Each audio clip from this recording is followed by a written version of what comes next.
The injuries caused by the bombs at the marathon are described as horrific.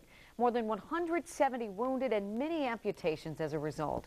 In tonight's Health Alert, Anita Brickman looks at the challenges doctors face in trying to save lives and limbs and the road ahead for the wounded. The injured include a wide range of people: spectators, runners, children, and the elderly.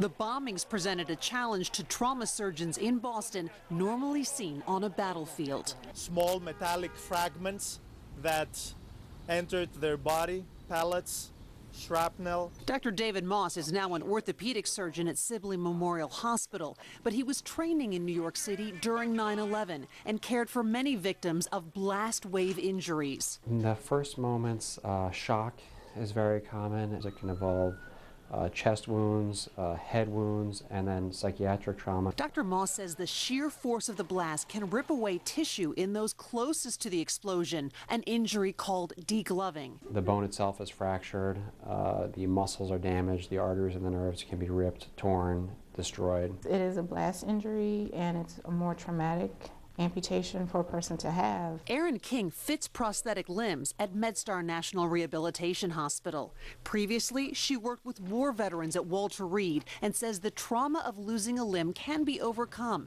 by talking to mental health experts or other amputees. And the customized prosthetics available today make returning to an active lifestyle possible for many of the bombing victims in Boston. You are still able to return to your normal sense of life. You have people that run, you have people that skateboard, water ski, rollerblade. Anita Brickman, WUSA 9.